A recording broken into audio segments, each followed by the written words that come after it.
Si on commence à chercher les pépites qu'il faudrait exhumer, restaurer, il y en aurait comme ça des quantités astronomiques. Et The Swimmer en fait partie.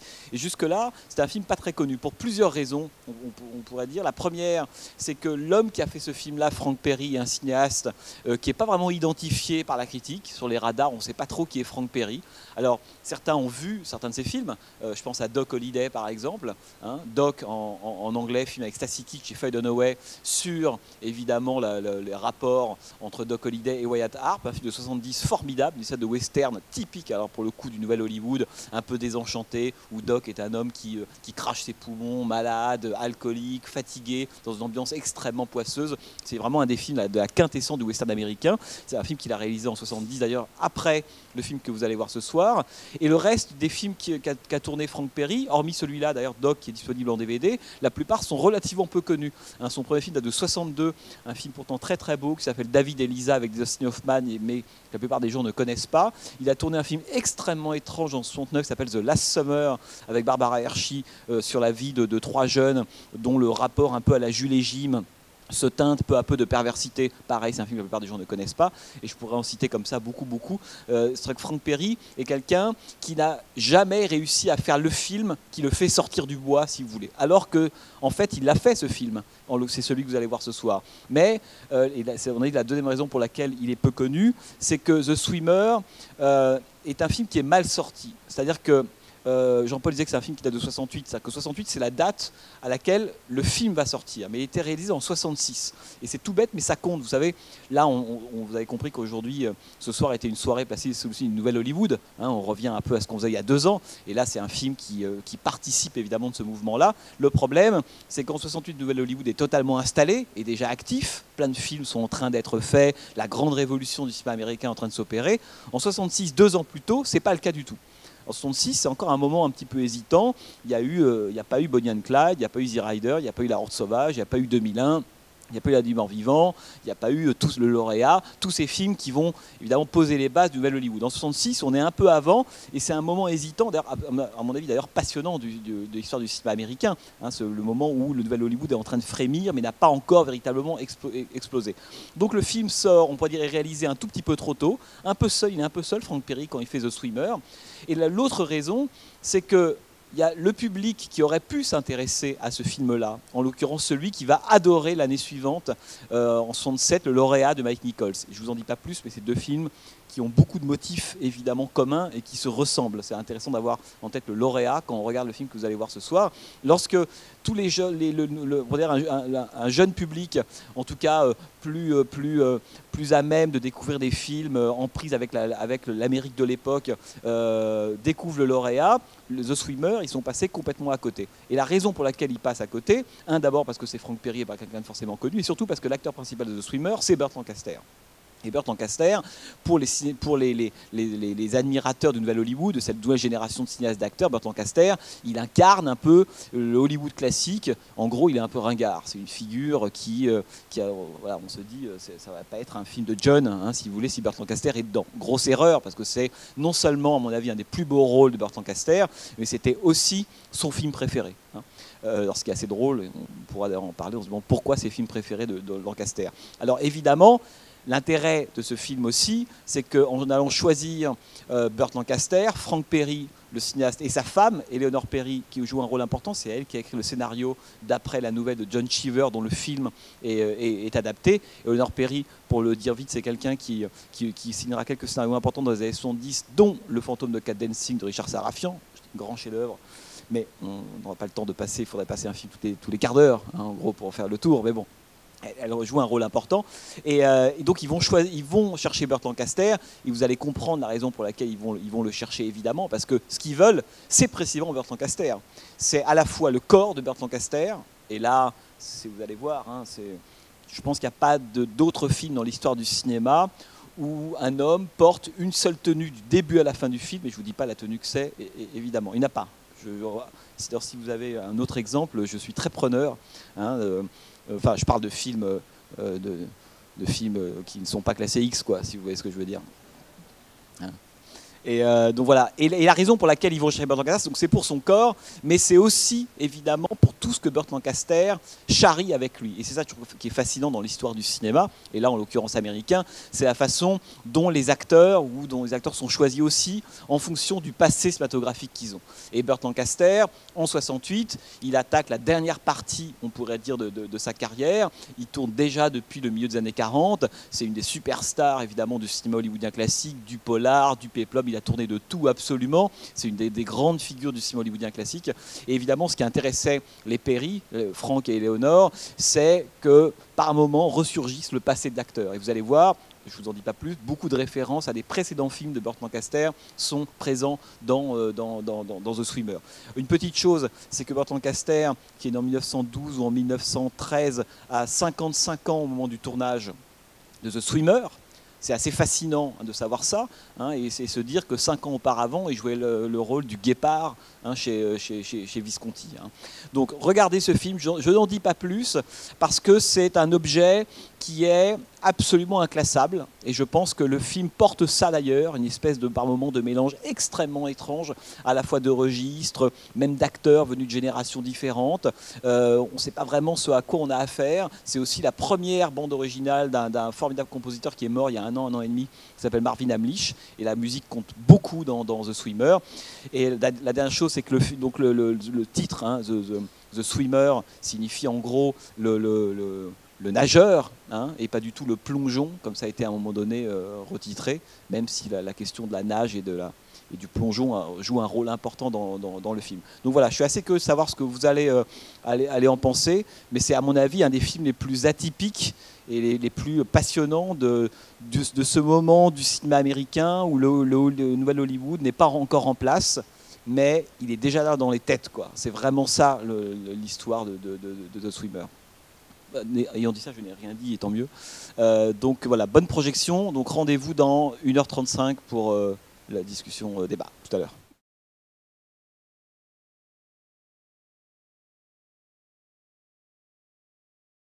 Ça vous a plu? C'est un chef-d'œuvre. Je ne pouvais pas le dire avant parce que vous auriez été déçus, mais moi je me souviens la première fois que j'ai vu The Swimmer, ça a quand même été parce qu'on se demande, en fait, c'est un film dur à identifier et extrêmement surprenant. C'est que le titre, Burt Lancaster, et quand on voit, je pense que c'est un des films les plus barrés de toute l'histoire du cinéma américain. Alors, comment parler de The Swimmer? C'est un peu ça la question, parce que ce qui est, à mon avis, très intéressant, c'est qu'évidemment, le film ne ferme pas du tout sur une interprétation plutôt qu'une autre. Et d'ailleurs, je pense que c'est évidemment une des forces du film, c'est de laisser en permanence ouvert et presque incomplet, inachevé, ce qui est arrivé à ce personnage-là. Alors, 2-3 choses que je peux peut-être dire avant qu'on rentre un peu précisément dans le film. D'abord que Frank Perry a eu du mal à tourner ce film, en tout cas à trouver un producteur qui accepte d'adapter la nouvelle dont le film est tiré, la fameuse nouvelle de John Cheever qui s'appelle aussi d'ailleurs The Swimmer. Et finalement, après 3 ou 4 ans de pré-production, il trouvera un producteur qui s'appelle Sam Spiegel qui acceptera de financer le film.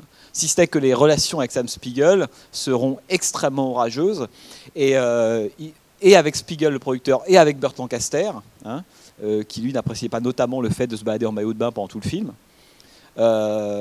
Alors c'est ce qui est quand même une idée complètement dingue quand on y pense, je trouve.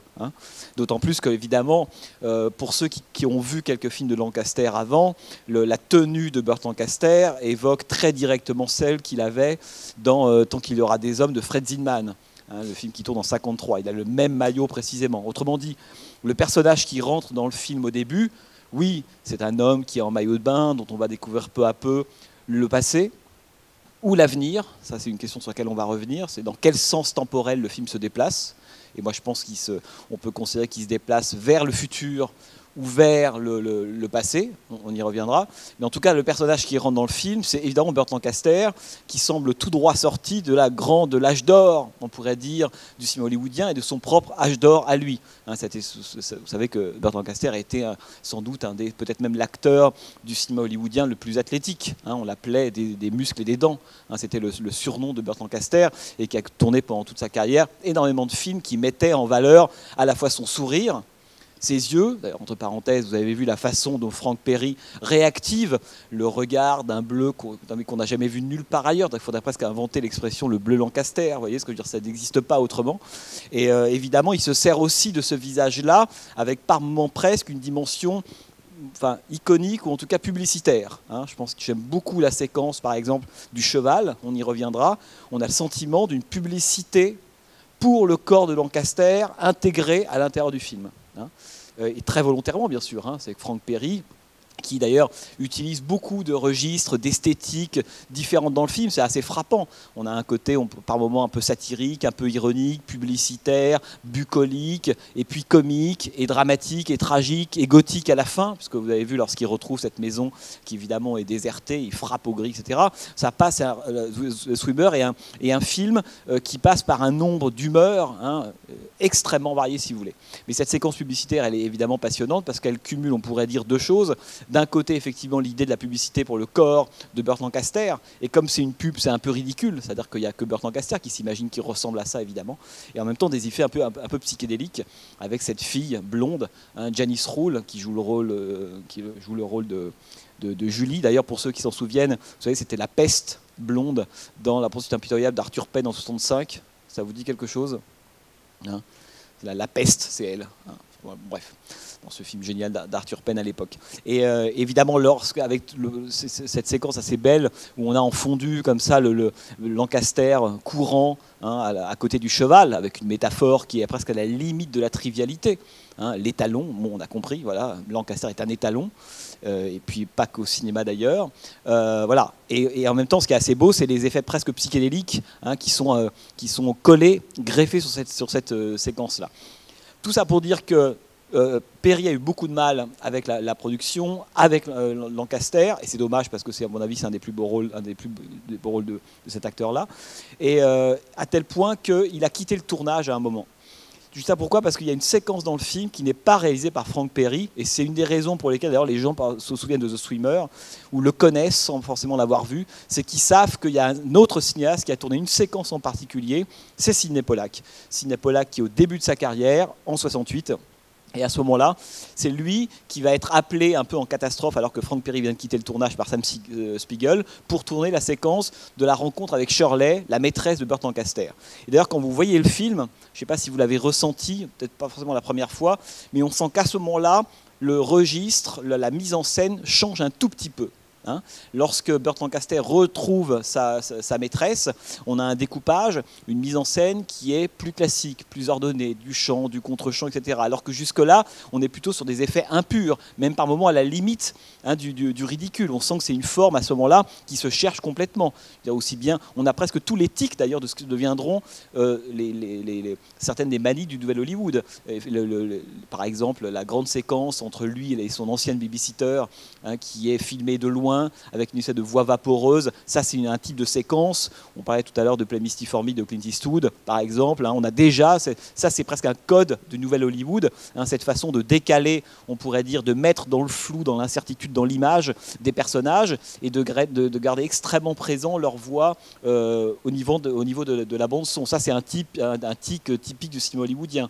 La caméra portée autour des piscines, ça c'est quelque chose qui est typique du cinéma hollywoodien. La façon du nouvel Hollywood, la façon dont Burt Lancaster rentre dans le cadre, qui est extrêmement étrange, parce que d'ailleurs l'ouverture du film, on a le sentiment enfin, moi j'ai toujours pensé, à chaque fois que je revois ce début de film, j'attends Bambi, j'attends pas Burt Lancaster. C'est-à-dire qu'une fois que j'ai vu cette espèce de sous-bois un peu conte de fées, alors, ou mythologique, on peut considérer un peu ce qu'on veut, en tout cas quelque chose qui est de l'ordre de l'origine, hein, de l'innocence, de la naïveté, du primitif. C'est de là que naît le film, hein, c'est de là que tout va sortir. Et évidemment, le personnage de Burt Lancaster. C'est pour ça que la séquence d'ouverture, qui n'est pas présente d'ailleurs dans la nouvelle originale, quelque chose qu'a inventé Frank Perry et sa femme scénariste, cette séquence d'ouverture-là, elle est fondamentale, parce que moi je pense qu'il y a deux façons, si vous voulez, de prendre The Swimmer, soit de le prendre par la fin, en disant voilà, finalement le film est un gigantesque retour vers l'origine qui est une origine perdue, hein, un manque, un vide, cette maison vide, la femme n'est plus là, Lucinda, les deux filles ne sont plus là, ou alors on peut le prendre par l'origine, autrement dit, d'où sort hein, l'intégralité de ce récit, en l'occurrence d'un moment qui est une sorte de moment naïf, primordial, mythologique, hein, cette espèce d'Apollon athlétique, sublime, extrêmement en forme, qui sort de là, hein, comme d'un milieu d'avant, on pourrait dire l'histoire, d'avant la civilisation, d'avant le progrès, d'avant le plastique. Hein, ça j'y reviendrai, c'est très important. C'est-à-dire qu'il sort d'un milieu que le monde dans lequel il va pénétrer ne comprend absolument plus. Ou en tout cas, dont ce monde-là a fait le deuil intégralement. Maintenant, ce qui compte, c'est le petit bout de la tondeuse à gazon, c'est se baudier sur des piscines, sur des filtres à 99,9%, tout le jargon absolument atroce des gens qui sont obsédés par leur confort et par le matérialisme, lui vient du contraire de ça. On a presque le sentiment on sort d'un film de Terrence, on rentre dans un film de Terrence Malick et on arrive, si vous voulez, chez des gens qui sont obsédés par le confort et les biens matériels. Ça, c'est important parce que, à mon avis, par rapport à ce que je disais tout à l'heure sur le passé et le futur, tout dépend comment on se situe. Alors c'est pour ça que je pourrais vous dire tout de suite que l'histoire de The Swimmer, on peut la prendre de deux façons différentes. Soit on se dit, c'est l'histoire d'un homme qui arrive dans le plan, sorti de nulle part, et ce nulle part, il est intéressant, parce que c'est toute la question du film, ça va être de se dire, mais finalement, qu'est-ce qui est arrivé à ce type-là? D'où il vient? Alors soit ce nulle part, c'est le passé, soit ce nulle part, c'est le futur. Voilà, c'est pour commencer un peu à rentrer un peu dans le cœur du film. Et donc cet homme décide de rejoindre effectivement son Home Sweet Home, un des grands thèmes du cinéma américain évidemment, via différentes piscines. Et le fait de passer de piscine en piscine va former ce que lui appelle la Lucinda River, donc du nom de sa femme. Donc on peut se dire qu'on a un film qui est un road movie. Hein. D'ailleurs je pense que c'est un vrai proto-road movie, The Swimmer. Ça ne se passe pas sur de la route, évidemment, mais c'est comme plein de road movies qui se passent notamment sur des rivières ou sur des fleuves. Délivrance est un road movie, Apocalypse Now est un road movie, The Swimmer, pour moi, est le premier road movie aquatique véritablement. Hein, on est en 66, et il va se servir de cette route de piscine. Hein. D'ailleurs, c'est assez drôle, entre parenthèses, d'appeler une rivière une enfilade de piscine, hein, parce que c'est tout le contraire, la rivière. La rivière, c'est l'idée évidemment du temps. Vous savez, ce truc d'Héraclite, on ne se baigne jamais deux fois dans le même fleuve. Est-ce qu'on peut faire une rivière à partir de différentes piscines? Évidemment non. C'est un paradoxe en soi absolument passionnant. Hein. C'est que la piscine, c'est le contraire du temps. C'est le contraire du mouvement. C'est le contraire de la durée. Au contraire, c'est l'immobilité. Hein. C'est ce qu'incarnent tous les gens qu'il va rencontrer. Et lui, il transforme ce qui est le cauchemar climatique, en gros issu des années 50, j'y reviendrai, il le transforme en une promesse de mouvement, hein, de durée, hein, et donc de trajet, si vous voulez. Hein, il a, comme le dit à un moment donné la babysitter, vous êtes un explorateur. C'est quand même extraordinaire.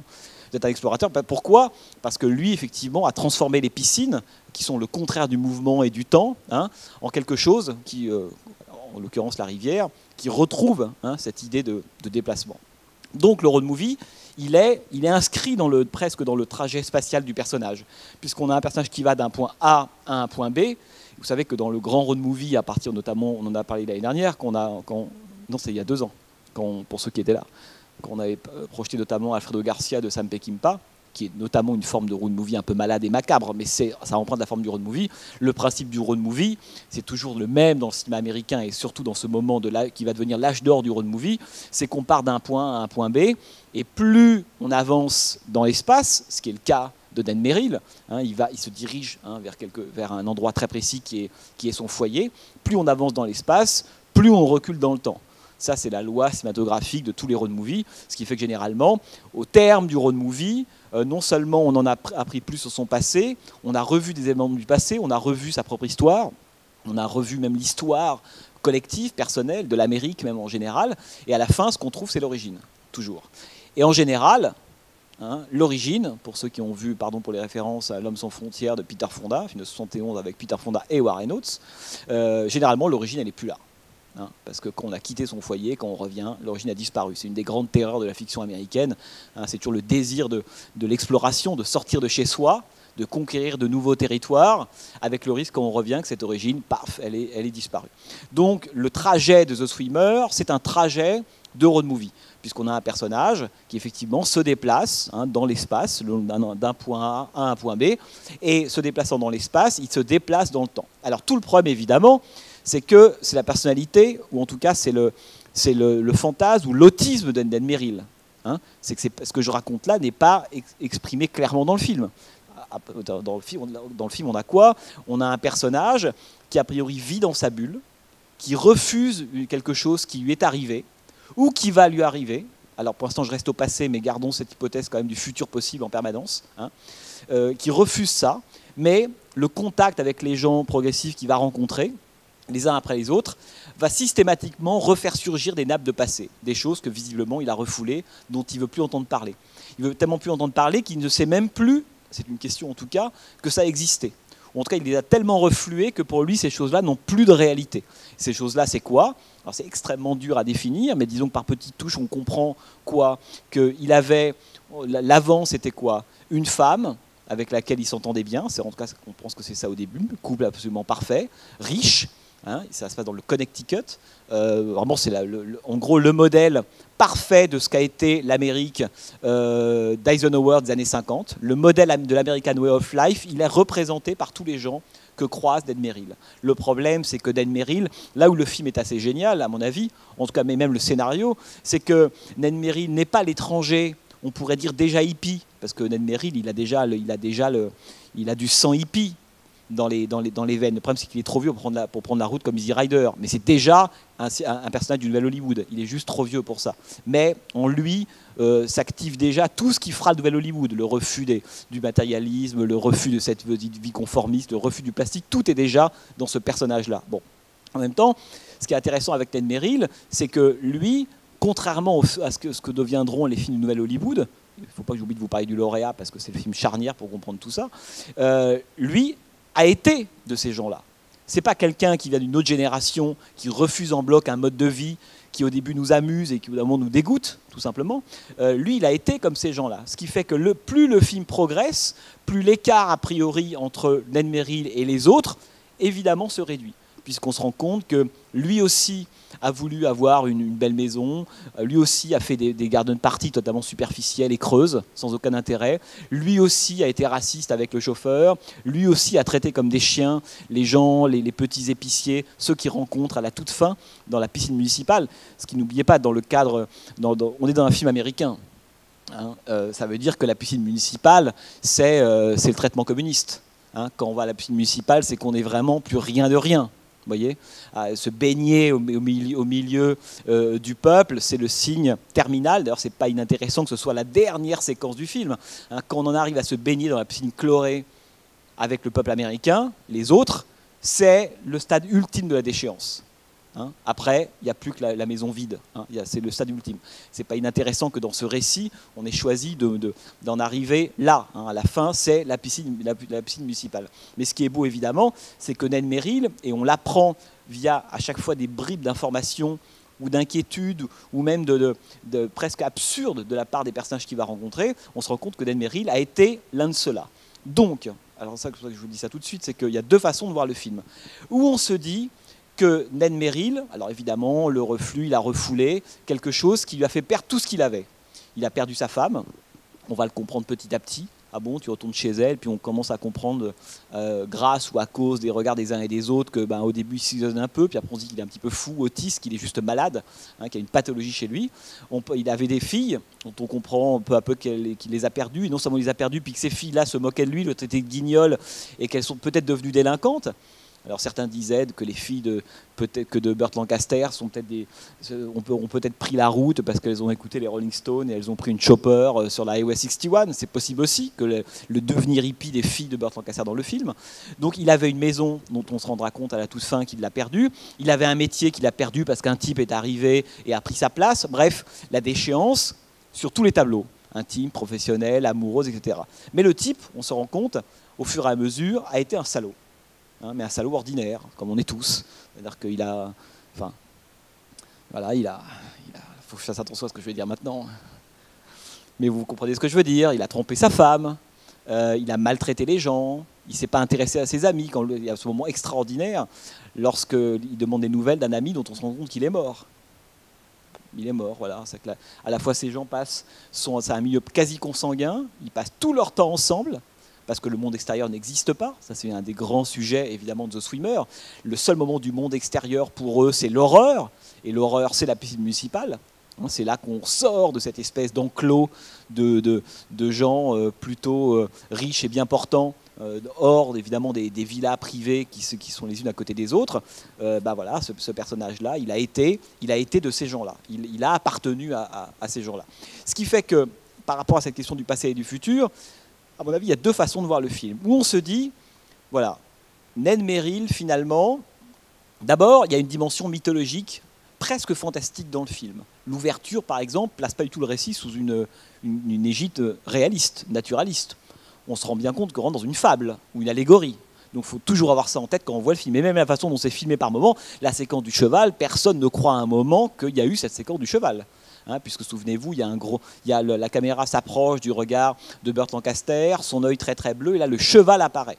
Hein, autrement dit, le cheval devient une sorte d'incarnation fantasmatique du désir de Burt Lancaster. C'est-à-dire qu'il y a plusieurs niveaux de réalité dans ce qu'on voit dans ce film-là. Il y a le vrai, et d'ailleurs, le vrai, c'est toujours lorsqu'il est, grosso modo, confronté à des gens sur de la terre ferme, lorsqu'il sort des piscines.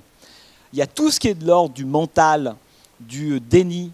Ça, c'est ce qui se passe quand il est dans la piscine. Hein. Et puis il y a tout ce qui est de l'ordre du fantasme publicitaire, hein. Et ça c'est évidemment notamment la fameuse séquence du cheval, ce qui veut dire qu'il y a 3-4 niveaux à l'intérieur même du film, on pourrait dire de réalité ou de conscience. Bon. Alors soit on considère que Ned Merrill, effectivement, a vécu cette grande chute. Et donc entre le moment où il a connu tous ces gens-là, où il était au firmament de sa gloire, de sa réussite professionnelle, et le moment où il rentre dans le film, il y a un laps de temps, 2, 3, 4, 5 ans. Alors c'est très bizarre, parce que en fonction, si vous essayez, vous revoyez le film et vous dites en fonction des témoignages des uns et des autres, ça ne concorde pas. Certains disent, ah tu parles de telle compétition sportive d'il y a 2 ans. En même temps, on se dit que la babysitter, en 2 ans, elle n'est pas passée de 12-13 ans à 19-20 ans. Autrement dit, même le temps est problématique dans le film. Et il ne s'agit pas de vérifier en disant c'est pas logique, hein, mais on est intégralement à l'intérieur d'un film dans lequel la temporalité est flottante parce qu'on épouse le point de vue naïf, malade et enfantin de Ned Merrill. Ça qui est très très beau. On ne sait pas. La babysitter, disons que le temps qui ferait que la babysitter serait passée de ce qu'elle était à ce qu'elle est maintenant, une femme qui a envie de draguer Merrill, ne correspond pas au temps, à l'ellipse décrite par un autre sur un autre événement ou un autre moment du film. Donc déjà ça c'est problématique. On ne peut pas savoir. Et moi c'est ça que j'aime beaucoup, c'est que le film est extrêmement flottant. Mais en même temps, quand je dis il est flottant, il l'est, mais pas jusqu'au point de devenir, on pourrait dire, totalement démembré, éparpillé. Il est très structuré. Et en même temps, il y a une espèce d'incertitude, de ventre mou à l'intérieur de nous, duquel nous, en spectateurs, on pose notre regard. C'est ça, évidemment, la beauté de The Swimmer. Et donc, soit on considère qu'effectivement, le passé, c'est tout ce qu'on va découvrir petit à petit, et donc c'est se déplaçant dans l'espace de piscine en piscine qu'on en apprend un peu plus. Donc ça, on a le mouvement conforme du road movie. Plus on se déplace dans l'espace, plus on retourne dans le passé, plus on a d'informations sur ce personnage-là, ce qu'il a été. Bon. Ou alors, jusqu'à la toute fin, hein, effectivement, qui est la maison vide, ou alors on considère que c'est le contraire. Et les deux, attention, hein, c'est pas du tout l'un ou l'autre. Au contraire, je pense que c'est très très beau, c'est que le film, en fait, nous encourage à penser les deux en même temps. Voilà. Ou bien on considère qu'il rentre dans son futur. Ça veut dire que, au fur et à mesure de sa progression, il va vers ce que va devenir son futur et vers ce qu'il va devenir. Est-ce que vous comprenez ce que je veux dire? Autrement dit, lorsqu'on lui dit « tu as perdu ta femme, tes enfants », hein, c'est une forme il y a un côté Twilight Zone, c'est une forme d'information qu'on lui donne par anticipation. Hein, autrement dit, voilà ce que toi, l'homme Ned Merrill que tu es, voilà ce que tu vas devenir. Et en ce sens-là, il rentre lui à l'intérieur de son propre cauchemar, si vous voulez. Hein, c'est l'homme, ça peut être un rêve, hein, de Swimmer. D'ailleurs, quand on voit la séquence d'ouverture, Rien n'empêche de penser qu'on est du début à la fin, à l'intérieur, on pourrait dire, du rêve d'un Américain des années 50, bien portant, riche, vivant sur des valeurs qui sont celles des années 50, qui se rend compte que c'est la fin de ce système-là. C'est ça que ça raconte. John Cheever, qui a écrit la nouvelle originale, était un grand amateur de Fitzgerald. Vous connaissez l'expression de Fitzgerald, le fameux processus de démolition. C'est quelque chose qui hante l'œuvre de Fitzgerald.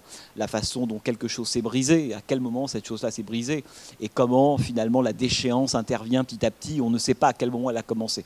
The Swimmer est un film très Fitzgeraldien de ce point de vue-là. On ne sait pas, lui, enfin, nous, spectateurs, et lui non plus, et en tout cas il le refuse, ne sait pas à quel moment ça a dégénéré. Donc soit on considère qu'il va vers le passé, il va vers une explication de lui-même, et nous avec lui, on va comprendre d'où vient ce type-là. Il y a des choses qu'on ne comprendra jamais. Pourquoi il est en maillot de bain? Ça, on ne sait pas.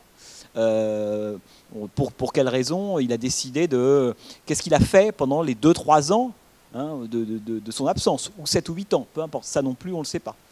Mais ça, c'est le grand truc de la fiction américaine à la Rip Van Winkle, vous savez, ce personnage qui s'endort, et puis un jour il se réveille, il se rend compte que le monde autour de lui a complètement changé. Ça, c'est un truc très important dans la fiction américaine. Si c'était que lui, et ça qui est génial avec Merrill, c'est qu'il passe son temps à se réveiller et il passe son temps à s'endormir. Alors, je m'explique. Ça veut dire que dans l'enchaînement comme ça des piscines, je disais tout à l'heure, pour simplifier de façon un peu schématique, on pourrait dire que le réel, le présent, c'est la terre ferme. Et c'est tous les épisodes où il rencontre des gens. Voilà. À chaque fois qu'il est sur la terre ferme, il rencontre quelqu'un qui lui dit quelque chose de vrai, qui l'informe sur l'état des lieux, qui l'informe d'ailleurs sur son passé, à cause d'une question, d'une remarque, etc. etc. Donc, la terre ferme, c'est la réalité. Et en même temps, Dan Merrill, on voit bien que la réalité, lui, ça fait deux. Autrement dit, qu'est-ce qu'il fait pour supporter cette réalité, ou en tout cas pour la digérer, et même par moments pour la refluer? Il plonge dans la piscine. Autrement dit, très symboliquement, la piscine, c'est l'espace de l'autisme, c'est l'espace de son déni à lui. Tant qu'il va dans la piscine, vous remarquez que si il y a la première fois, lorsqu'il apparaît dans le film, avec cette très, très belle partition d'ailleurs de Marvin Hamlisch, je ne sais pas si vous l'avez appréciée comme moi, mais elle est extrêmement belle, il plonge dans la toute première piscine, et lorsqu'il sort de la piscine, il y a tout de suite une femme qui l'attend avec une espèce de verre, et qui lui demande ce qui lui était arrivé, qu'est-ce qu'il faisait, etc. Ce qui est une forme de violence pour lui. Et ça arrivera à plusieurs reprises, jusqu'à cette femme qui lui explique justement que la fameux ami, lui, est disparu, est mort, et qu'il est indésirable dans la piscine et dans la villa. Autrement dit, toutes les rencontres à l'extérieur, et de plus en plus d'ailleurs, se soldent par une forme de violence qui s'accroît au fur et à mesure. Plus il rencontre de gens, plus les gens sont de plus en plus violents. Au début, c'est un silence, un regard un peu amusé, un peu interloqué, et puis après on commence à lui dire oui, il va nous demander de l'argent. Les deux nudistes, extraordinaires, les deux nudistes là, qui sont complètement à côté de la plaque, mais bon, l'argent, et puis finalement il ne le demande pas, donc ça commence à être un peu plus violent. Et puis après il y a l'épisode évidemment du chariot. Là, il se fait carrément éconduire, il tombe au sol, etc., etc. Et puis après, évidemment, il y a la piscine municipale. Il est humilié, il doit se nettoyer les pieds, jusqu'au moment où il rencontre ces petits commerçants avec lesquels il a des dettes a priori importantes. Donc on voit bien qu'il y a une déchéance progressive et que la violence qu'il subit en étant à chaque fois sur la terre ferme est de plus en plus violente. Alors qu'est-ce qu'il fait au début? À chaque fois, on pourrait dire pour se guérir du principe de réalité qui revient dans la figure comme un boomerang à chaque fois, parce qu'il n'en veut surtout pas, il replonge dans la piscine. Tant qu'il y a la piscine, il y a l'espace du déni. On pourrait dire que c'est le moment où il s'abstrait du monde. Abstrait du monde, ça veut dire qu'il rentre à l'intérieur de son propre fantasme, c'est de son propre déni. La femme est toujours là, les filles sont toujours là, la maison est toujours là, elles sont en train de jouer au tennis, tout va bien, formidable. Bon, c'est bien que tout ça n'est pas vrai, mais c'est le moteur de ce personnage-là. Et ce moteur-là, il le reconstitue, en tout cas il le retrouve, il le réactive, si vous voulez, en plongeant dans les piscines. Mais ce qui est très très beau, évidemment, dans The Swimmer, c'est la façon dont, d'abord vous vous rendez compte qu'il n'y a jamais personne dans les piscines, sauf une fois, d'ailleurs, lorsque le type qui est au-dessus de cette espèce de gigantesque serre, là, en verre, en béton, plonge, mais il n'y a personne dans les piscines, ce qui est quand même intéressant. Dans un endroit, alors il y a deux lectures du fait que les piscines, je mets la piscine municipale de côté, je reviendrai juste après, il y a deux lectures dans le fait de constater qu'il n'y a jamais personne dans les piscines. Un, qu'on est vraiment c'est le comble du ciné extérieur de richesse, c'est qu'on construit des piscines, même pas pour s'y baigner, mais juste pour montrer à ses petits copains qu'on a nous aussi une piscine avec des super filtres, etc. Évidemment, c'est juste, c'est vrai. Hein. Là, on est dans le comble du matérialisme, de la superficialité, de ce consumérisme fou, hein, contre lequel tout le nouvel Hollywood va se révolter. Hein, c'est pour ça que c'est un film dont on sent qu'il prépare, qu'en fait, qu'il annonce, hein, la raison d'être, hein, de l'Amérique de la fin des années 60. Bon. Deuxième lecture, il n'y a personne dans la piscine, parce que la piscine est un espace mental. Il n'y a que Ned Merrill, en fait, qui l'occupe. Alors, il y a deux choses que je voudrais dire là-dessus. C'est que, tant qu'il n'y a personne dans la piscine, Ned Merrill va bien. Parce que c'est son espace à lui. Il s'est protégé, son espace mental. C'est pour ça que l'épisode de la piscine municipale est doublement cauchemardesque. Il est cauchemardesque parce que l'humiliation, parce que la rencontre avec les autres, etc. Mais il est cauchemardesque parce que juste l'espace mental dans lequel s'exerçait son déni, à ce moment-là, est envahi. Autrement dit, à ce moment-là, Ned Merrill n'a plus d'espace disponible pour effectuer le déni qu'il fait depuis le début. Donc, la chute de Ned Merrill, elle est là. Elle arrive exactement lorsqu'il arrive dans la piscine municipale et qu'on voit tous ces gens en train de faire du bruit, de barboter, etc. Autrement dit, l'endroit grâce auquel il se ressourçait, mais quitte à ce que ce soit une pathologie, grâce auquel il arrivait à se laver de la réalité et les affronts de la réalité qui étaient toujours de plus en plus durs, il replongeait. Formidable. Et donc, le film est une succession de plongées et de remontées, de terre, piscine, terre, piscine, terre, piscine. Mais ça fonctionnait dès lors que la piscine permettait d'oublier ce qui était passé sur la terre. Et à ce moment où il n'y a plus de piscine disponible, autrement dit, quand très symboliquement, son espace a été envahi, part du monde, Ned Merrill est nu, mais au sens symbolique du terme. C'est pour ça qu'au fond, la séquence de fin, lorsqu'il arrive dans la maison de sa femme, et qu'on constate ce qu'on commençait à deviner ou à imaginer un peu sérieusement, à savoir que tout ça est évidemment une sorte de chimère, d'illusion, et qu'il n'y a plus personne au bout, hein, que l'origine s'est évanouie, hein, qu'elle a disparu. Au fond, cette séquence-là, elle ne fait que confirmer celle de la piscine, lorsqu'on sait que maintenant, qu'est-ce qui reste. C'est pour ça que j'aime beaucoup l'orage qui éclate à la fin de The Swimmer, parce que, alors ça, on se dit, c'est un orage, on est dans le truc gothique, on est chez Robert Aldrich. Alors pourquoi pas, en même temps, parce que, je ne sais pas si vous connaissez un peu les films de Robert Aldrich, celui qui a fait Charlotte, Les 12 salopards en 4e vitesse, bref, Robert Aldrich à la fin, ou Démon des femmes, Baby Jane, voilà, je cherchais le plus connu évidemment de ces films-là de Robert Aldrich, parce que Robert Aldrich dans les années 60, exactement au moment, un peu avant d'ailleurs, Perry tourne The Swimmer, Robert Aldrich avait fait des films, hein, qui étaient des films gothiques, grimaçants, extrêmement osés et même parfois désagréables à voir, dans lesquels il avait embauché de vieilles stars du cinéma hollywoodien, Joan Crawford, Bette Davis, et il en faisait des espèces de femmes aigries, rabougries, décaties, qui s'excitaient les unes contre les autres. Ce sont des films pour le coup baroques, extraordinaires, et qui mettaient en scène, très concrètement, la décomposition du vieil Hollywood. Hein, c'était ça, Bette Davis dans Baby Jane et Joan Crawford, c'est la décomposition sur place, hein, mais quasi à la Fulci, du cinéma du nouvel Hollywood. Swimmer, Frank Perry se souvient de ça. Hein, parce que Burt Lancaster, c'est aussi un grand corps hollywoodien classique, comme l'ont été, un peu avant évidemment, Bette Davis par exemple, ou Joan Crawford. Ce qui fait que le film enregistre aussi progressivement la décrépitude du corps de Lancaster. Il est évident qu'entre le début du film et la fin, le corps de Lancaster n'est plus le même.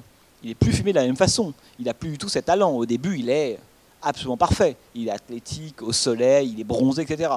Et peu à peu, avec le moment clé où il se blesse, évidemment, en voulant sauter la haie, c'est le début de la fin, on pourrait dire, peu à peu, son corps, on a presque le sentiment que Burt Lancaster, en 1h35, a pris 15 ans d'âge, hein, physiquement.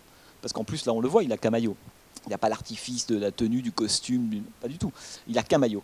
Et ça, c'est évidemment uniquement permis par un travail sur la mise en scène, sur la lumière, sur les éléments, sur plein de choses. Et donc, il perd 15 ans d'âge, ce qui participe aussi, hein, de ce mouvement que travaille le film. Comment faire passer Burt Lancaster, en gros, de tant qu'il y aura des hommes, 53, l'homme de la jeunesse éternelle, qui n'a pas bougé on pourrait dire d'un pouce, au vrai Burt Lancaster de 68. Lancaster en 68, c'est celui de la fin. C'est pas celui du début, évidemment. Au début, c'est un fantasme, c'est une pub.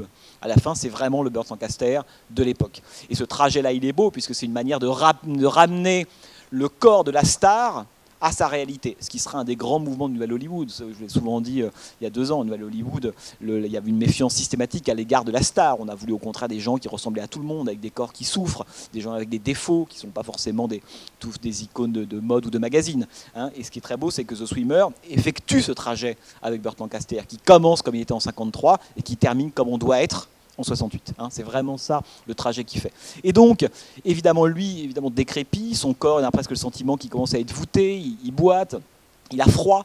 Hein. C'est aussi un film qui, du point de vue de la température, de couleur, et y compris climatique, progresse dans le sens, on pourrait dire, du rafraîchissement.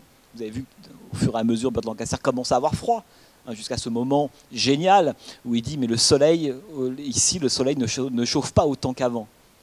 C'est quand même super beau d'ailleurs. Et alors, on pourra bien c'est quoi le avant d'ailleurs. Est-ce que c'est le avant qui correspond au moment où lui avait sa maison, sa villa, etc. Ou bien est-ce que c'est le avant de l'enfance? Et moi je pense que c'est un peu de ça, hein, Burt Lancaster. C'est quelqu'un, d'où la séquence très très belle avec le petit garçon.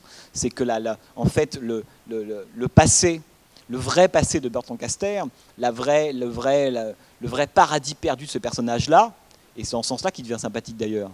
C'est pas ce qu'il est en train de voir là. Tous ces gens qui bouffent du caviar à n'en plus finir, qui se dandinent comme des idiots autour de la piscine, etc. C'est pas ce modèle-là.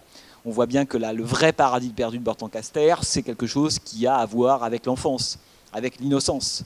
Et c'est pour ça d'ailleurs que le petit est le seul qui comprenne, on pourrait presque dire, le délire de Lancaster, qui dit bah oui, il y a de l'eau. Il suffit de croire qu'il y a de l'eau pour qu'il y en ait. Personne ne comprend ce que raconte Lancaster. Tout le monde le prend pour un malade. Ce qu'il est en partie d'ailleurs, une pathologie, bon, etc.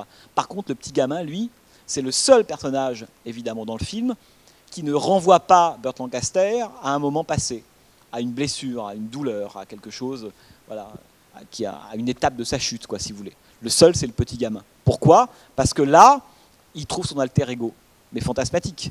Burt Lancaster, voilà ce qu'il veut être. Il veut retrouver ce moment où il était petit, où quand il était petit, on pouvait faire croire qu'on nageait dans une piscine sans eau, ou qu'on attaquait, je sais pas moi, des pirates sans bateau, avec un bout de bois. Il veut recroire à cette fiction-là. Et c'est ça qui, à mon avis, est très très beau dans le film, et qu'au fond, là où le film, à mon avis, passe de politique, si vous voulez, à existentiel, c'est qu'il est politique sur l'Amérique des années 50, tout ce qu'on a dit, ce modèle consumériste, les personnages qu'il rencontre, effectivement, qui ne donnent pas beaucoup envie, tous bedonnants, qui se connaissent tous, qui n'ont rien superficiel, le creux intégral. Là, on est dans le domaine du politique. Et l'existentiel, c'est évidemment le personnage qui veut quelque chose qui n'a plus rien à voir avec les années 50 ou pas. C'est un personnage qui veut juste retrouver quelque chose qu'il ne retrouvera jamais. Autrement dit, c'est l'homme qui a 50-60 ans et qui voudrait retrouver le moment où il a été enfant. Hein, et qui se rend compte que, en avançant dans l'espace, et là pour le coup avançant dans le temps, qu'est-ce qu'il a comme visage, Burt Lancaster? Il a le visage de la mort qui se rapproche. Parce que The Swimmer, c'est aussi un film qui raconte ça. C'est un film qui va vers la mort. La mort, c'est la fin, la séquence de fin. Le moment de gothique dont je vous parlais. La pluie, les éclairs, la grille, la maison, l'ombre, le côté décrépit. On est dans tous les codes du cinéma gothique. Et donc le film va vers la mort. Et là, à ce moment-là, il devient beaucoup plus intéressant. Enfin, intéressant. Plus puissant, à mon avis. C'est que, oui, la première couche, c'est une couche personnelle. L'homme, il lui est arrivé certaines choses. Il a fauté, il a perdu sa femme, ses enfants, etc. Bon. Deuxième couche, c'est l'homme des années 50. Voilà, effectivement, c'est un modèle finissant. C'est ce qu'est en train de filmer, évidemment, Frank Perry. Ça, c'est le modèle politique, si vous voulez. C'est quelque chose qui va disparaître. Et puis, il y a la couche existentielle, qui est, c'est l'homme qui vieillit. Et là, pour le coup, ça concerne tout le monde. Hein, c'est plus uniquement Dan Merrill. C'est l'homme qui fait cette expérience qu'on fait tous, à savoir qu'en progressant dans le temps, on s'approche de la mort. Et cette image-là, à la fin, c'est ça. C'est l'image de la mort. C'est pour ça que le film, il est, à mon avis, d'une richesse incroyable. C'est qu'on peut s'amuser, quelle que soit la façon dont on le prend, à trouver qu'il raconte comme ça des choses. Bon. Alors, deux choses.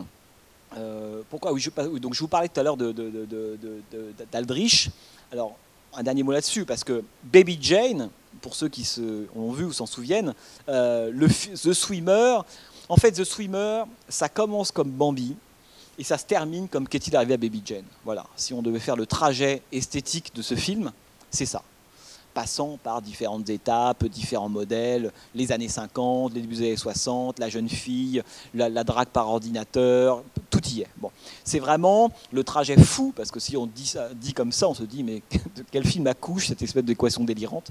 Mais c'est vraiment ça. Hein. On passe vraiment d'un monde faux, superficiel, coloré, pourquoi pas désirable à l'époque, mais qui n'existe pas, à un monde évidemment beaucoup plus réaliste où la souffrance, le corps, la mort, etc., la décrépitude survient.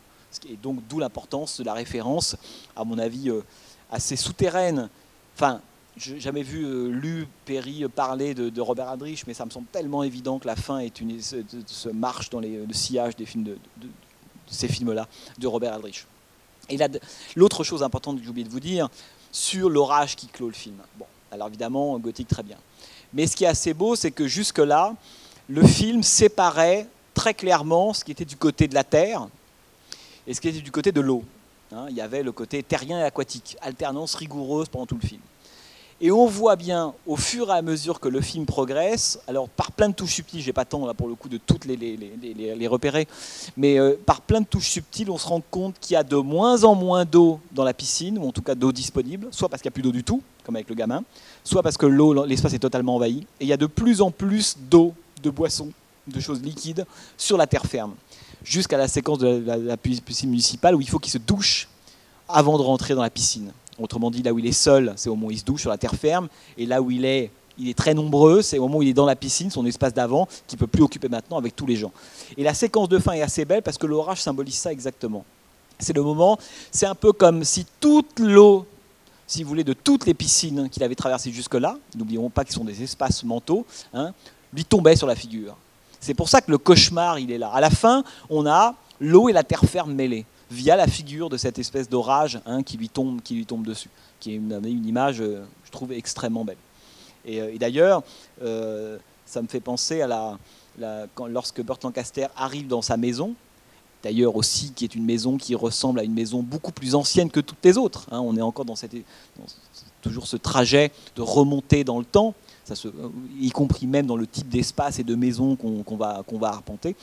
Et il y a ce moment très très beau où il se tourne vers le court de tennis, évidemment, et qu'il entend, et donc nous, parce qu'on est à ce moment-là, on est dans sa tête, il entend les balles de tennis et les rires de ses filles.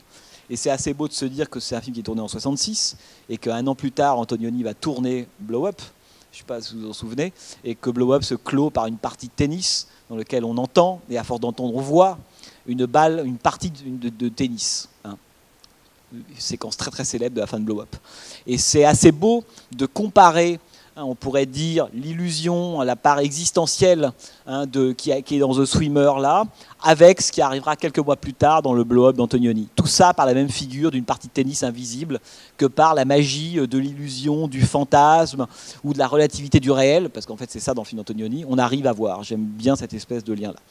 Il y a autre chose que je voulais aussi vous dire, c'est le rapport au lauréat. Parce que je vous parle depuis le lauréat depuis le début. En plus, là, pour le coup, ça nous fait faire une petite boucle avec, je crois que c'était le premier film, hein, le premier film du premier cycle qu'on avait fait ici.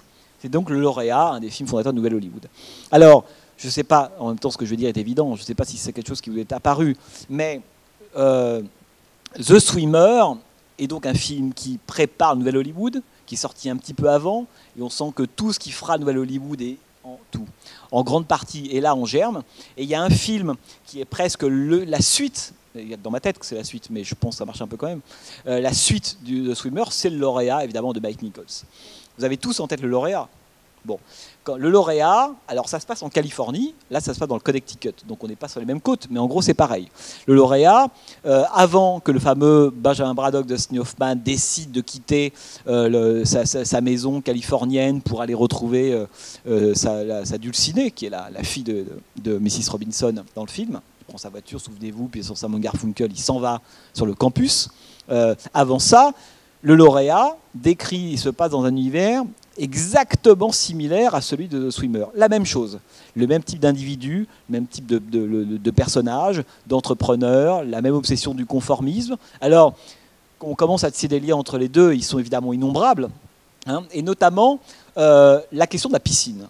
Alors je dis ça pourquoi? Parce que quand on s'intéresse un tout petit peu à l'art et à la peinture américaine, il y a, anglo-saxonne je devrais dire là précisément, il y a dans les années 60 un peintre très très très connu qui s'appelle David Hockney, dont vous avez peut-être déjà parlé, et qui a à l'époque beaucoup peint. Enfin, c'est une de ces séries de peintures, ce qu'il appelait les splashes, peu importe, des piscines californiennes.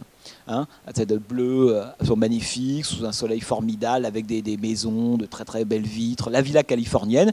Et très souvent, on avait dans ces peintures-là un personnage, souvent d'ailleurs un homme, qu'on voyait uniquement de loin, soit qui plongeait dans une piscine.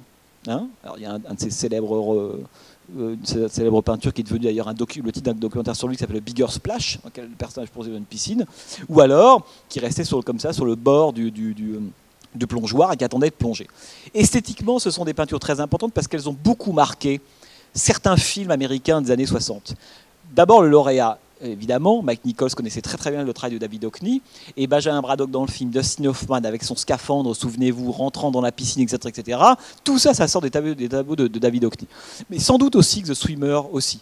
Et l'utilisation que fait Frank Perry de la piscine est assez proche de celle que fera Mike Nichols dans le lauréat. Là, évidemment, ça devient un principe existentiel, métaphysique génial dans The Swimmer. Mais souvenez-vous, dans le lauréat, Dustin Hoffman, Benjamin Braddock, il est lui aussi confronté à une société américaine des années 50, en tout cas encore sur un modèle des années 50. Souvenez-vous, cette phrase extrêmement...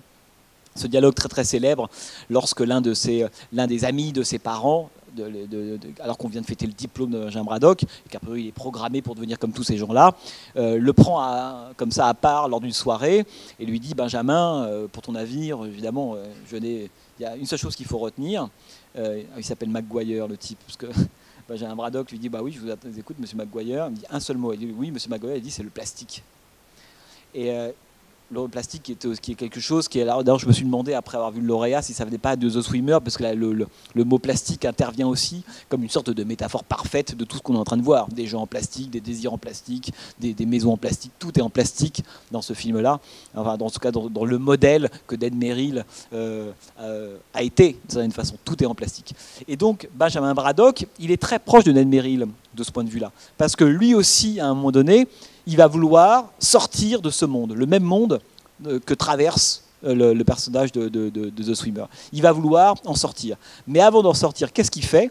Il fait abstraction de ce monde-là. Il est dedans, mais il fait abstraction. Et qu'est-ce qu'il fait? Il met un scaphandre et il plonge dans la piscine. Vous vous souvenez, la piscine dans le lauréat, c'est le lieu du refus du modèle parental et consumériste américain des années 50. Quand de la piscine, c'est ce qui commande d'ailleurs par un aquarium. Pour ceux qui sont d'un peu précisément du film, Benjamin Braddock, il supporte ses parents, il supporte tout ça, parce que dans sa chambre il y a un aquarium, et puis il s'imagine qu'il est dedans. Voilà. Et puis après, l'aquarium devient la piscine.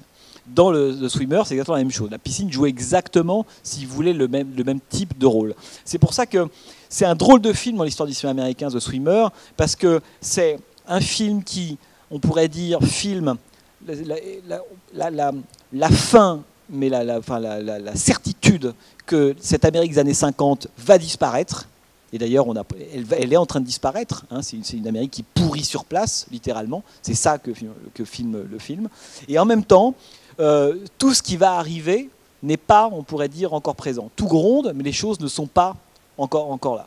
Et ça, c'est évidemment à la fois et le lauréat, et le Nouvel Hollywood qui vont incarner tout ça. Ned Merrill, lui, c'est pas le personnage qui va construire évidemment le Nouvel Hollywood. C'est le personnage qui nous explique que le Nouvel Hollywood avait bien raison d'arriver. C'est ça l'idée, à mon avis, centrale du film. J'entends les fous.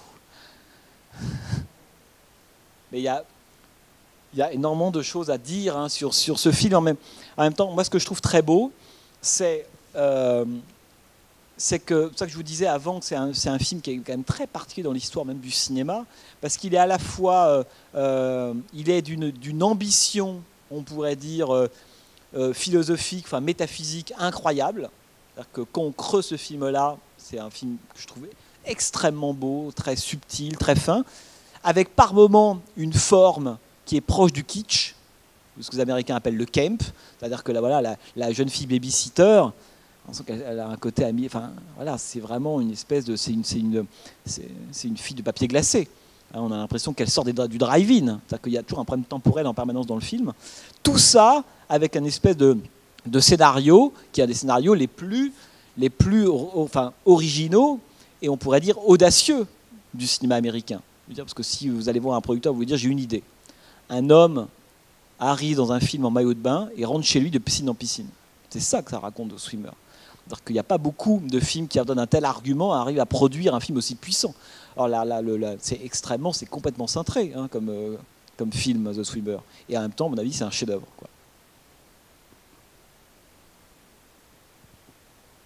Ouais.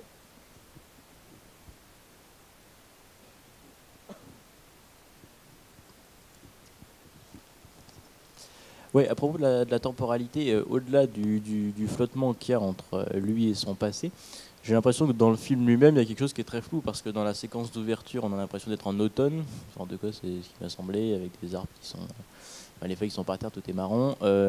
Les plans sur la biche, ils sont faits de jour, les plans sur le hibou, ils sont faits de nuit, et tout ça nous est vendu comme étant au même moment. Il y a d'ailleurs la question avec le frêne où il dit tiens, les feuilles sont déjà tombées, mais non, elles ne sont pas tombées. Enfin bon, c'est un peu insaisissable. L'heure est un peu insaisissable. Il n'y a jamais vraiment de repas qui balise temporellement. On sait qu'ils en avaient un à prendre, mais on ne sait pas vraiment quand. On est dans une espèce d'après-midi qui ne finit pas, parce que malgré tout, j'imagine que c'est un petit peu long son trajet. Et même à la toute fin, bon, l'orage arrive assez brutalement, mais à la toute fin, il nous fait pénétrer dans la maison. Et c'est totalement noir, et quand on a le plan large de la fin, la maison en fait est éclairée par derrière comme s'il y avait le soleil qui rentrait dedans. Enfin, j'ai l'impression qu'il y a un flou de saison, de temps, d'heure, de climat, de tout. Non, mais bien sûr, mais je pense tout simplement que ce que raconte d'abord la question je pense que la temporalité dans le film, elle échappe à toute approche logique, et d'ailleurs, et tant mieux, c'est le flou dont vous parlez, et c'est surtout une façon, à mon avis, quel est celui qui progresse, on pourrait dire, le seul qui progresse, aussi bien d'un point de vue, on pourrait dire, psychologique que temporel, c'est Ned Merrill. Mais il est le seul à progresser à l'intérieur d'un monde immobile. Et cet après-midi sans fin dont vous parlez, c'est une société pour laquelle le temps s'est arrêté, qui est devenue totalement sourde à la marche de l'histoire, à l'évolution. C'est-à-dire que c'est bis repetita en permanence. Mais c'est un principe à la fois, on pourrait dire, social, politique, économique. C'est cette de reconduction éternelle des mêmes choses avec les mêmes gens, selon les mêmes modes, les mêmes codes, etc. Et d'ailleurs, tout se ressemble.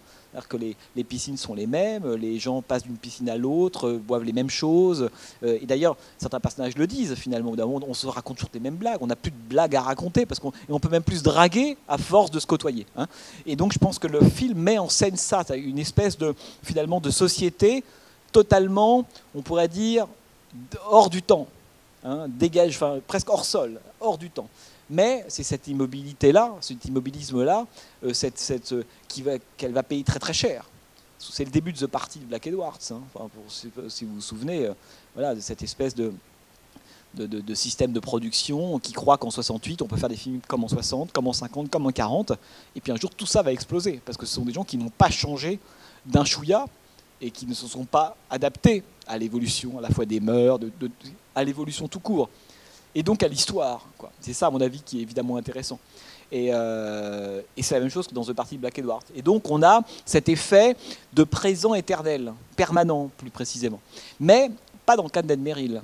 Ned Merrill, si la durée, elle tombe quelque part, c'est-à-dire que si le sentiment du temps, on pourrait dire, s'empare d'un individu dans le film, c'est de Ned Merrill. Les autres, non.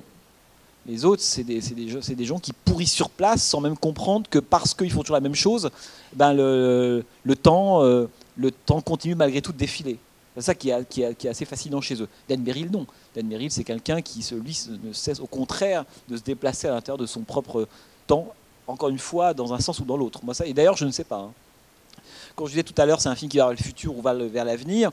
Moi, je pense que le film, il va à la fois vers le passé, selon qu'on a une lecture psychologique du parcours de Dan Merrill, et il va vers le futur si on a une lecture métaphysique de son parcours. Voilà, c'est pas compliqué.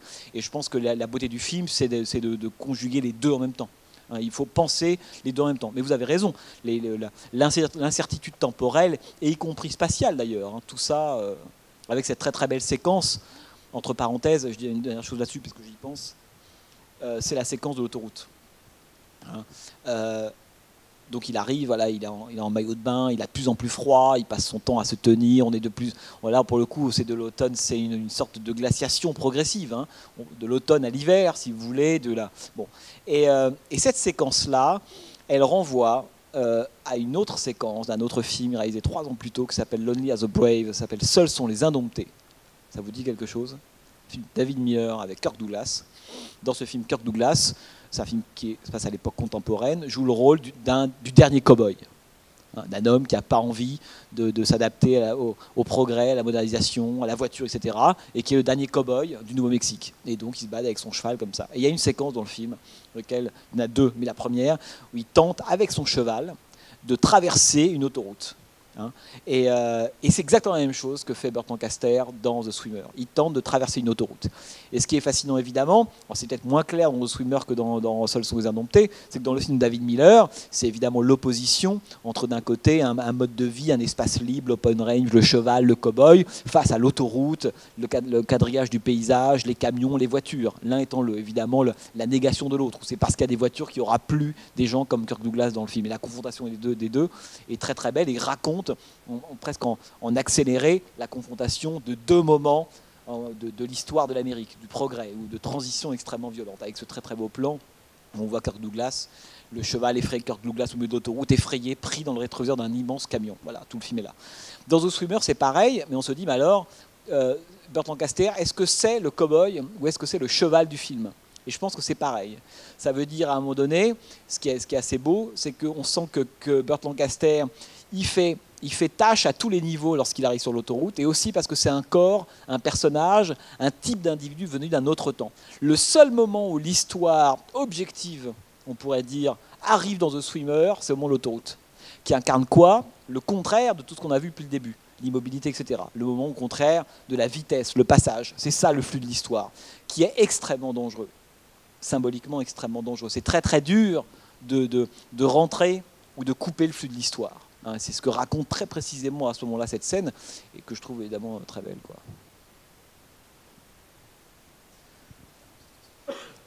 Juste une dernière. Vous parliez de l'hypothèse du cauchemar, où on pourrait penser que c'est le cauchemar d'un Américain moyen, et de la charnière au moment où il se blesse. Mais j'ai une hypothèse que sans doute vous allez juger idiote, mais à partir de la 2e piscine, il plonge et il est encore dans un monde amical où c'est les talons parfaits, il n'y a pas de problème, les gens sont un peu surpris de son idée qui est originale, mais il n'y a pas de souci. Et là, il y a une ellipse où il le fait ressurgir directement chez la mère de l'ami a priori mort. Et en fait, j'ai l'impression que c'est la seule fois où il fait une ellipse entre 2 piscines, on ne voit pas le passage par la terre. Et c'est aussi là que ça commence vraiment à un peu pourrir pour lui, puisque c'est la première fois qu'il est mal reçu, c'est là qu'il découvre un peu autre chose.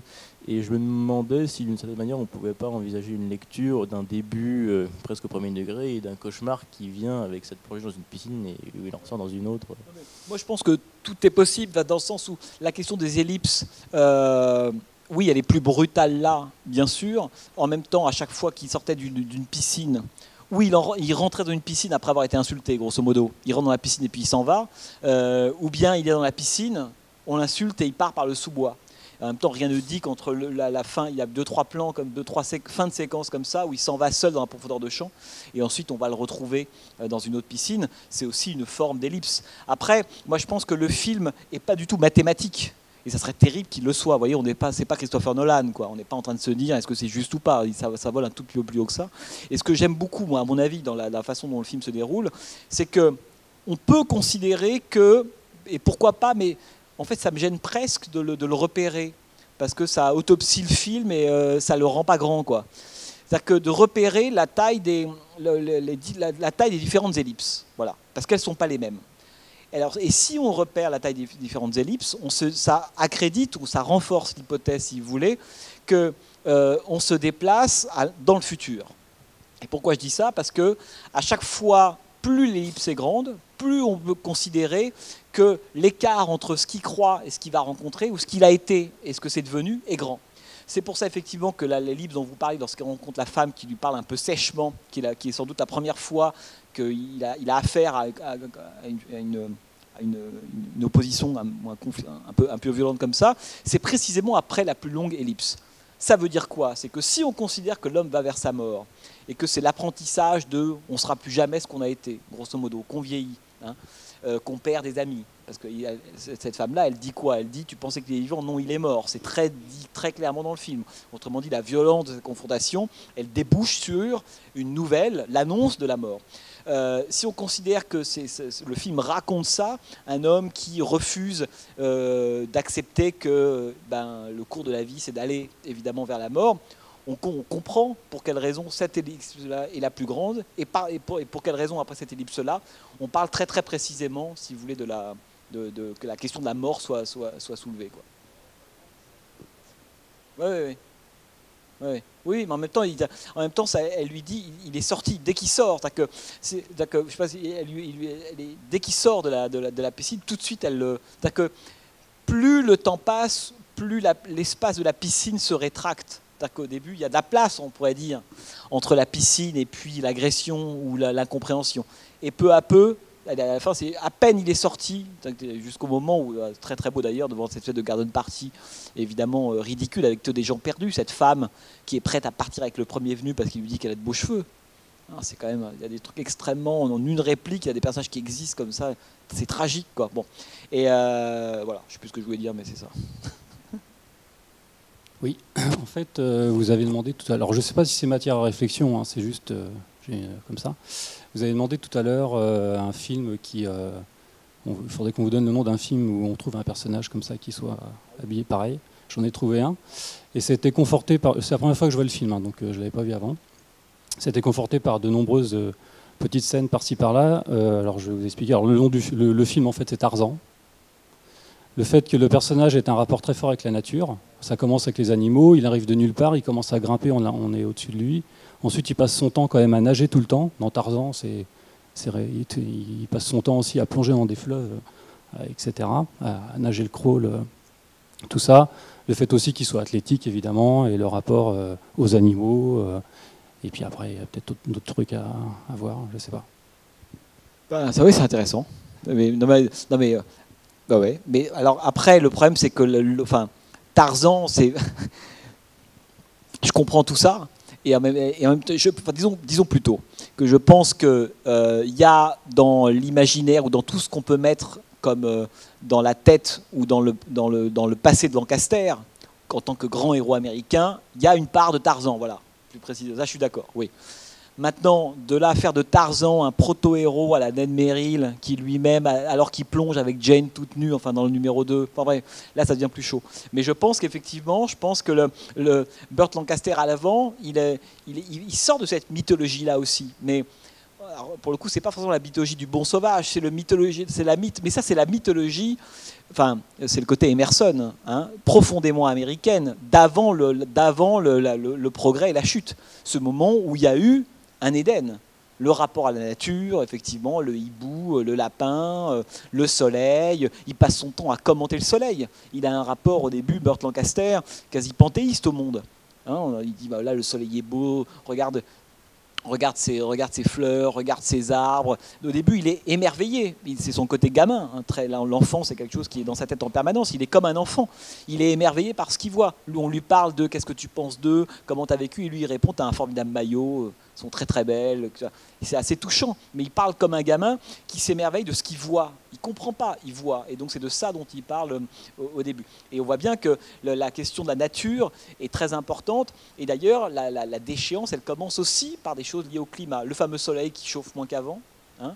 Le moment où il dit cet arbre, il a l'air décharné, ce qui est une première altération de cet imaginaire un peu luxuriant de la nature, etc. Là, ça commence, la nature aussi, ça vieillit. Ça, c'est très très beau. Hein.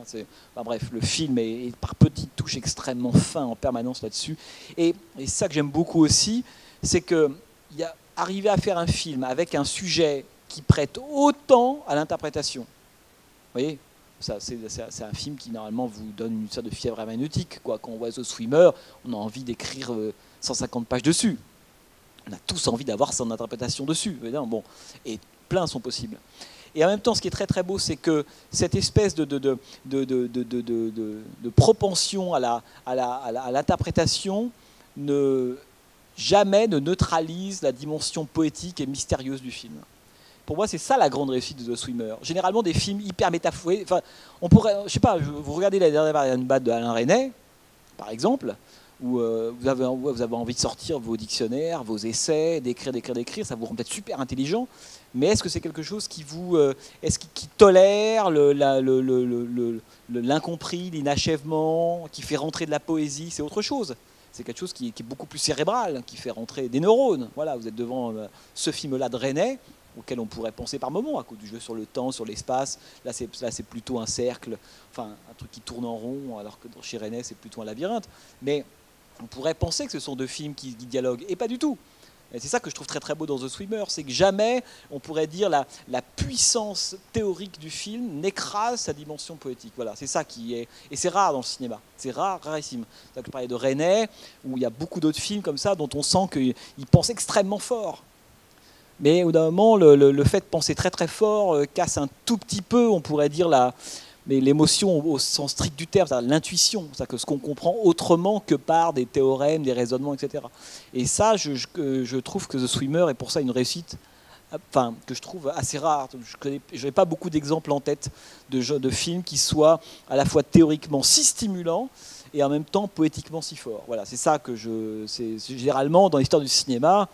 On choisit un peu son camp, quoi. Il y a des grands cinéastes cérébraux, on parlait de Resnais, certains films de Wells, Kubrick par moments, etc. Souvenez-vous, Kubrick, combien de fois on a dit que Kubrick, c'est hyper intelligent, mais qu'est-ce que c'est froid. The Swimmer, c'est hyper intelligent et extrêmement chaud en même temps, quoi. Alors c'est mélancolique, c'est dépressif, c'est tout ce qu'on veut, mais cette espèce de mélange de grand humanisme, enfin d'humanité, malheureusement c'est un mot un peu galvaudé, mais bon, et en même temps de grande intelligence, c'est quelque chose qui est pas si fréquent que ça, quoi. Si, il y en a un qui a ouvert notre cycle cette année, c'est Michael Mann. Ce sont des gens qui sont, voilà, arrivent à tenir toujours deux lignes en même temps, ce qui est rare dans le cinéma américain, quoi.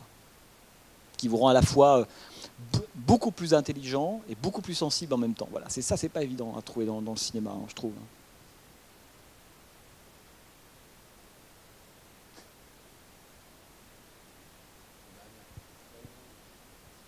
Alors après Tarzan, ça va être... Non, c'est Cheetah. Là, il y a un côté non, Cheetah quand même. C'est la panthère plutôt.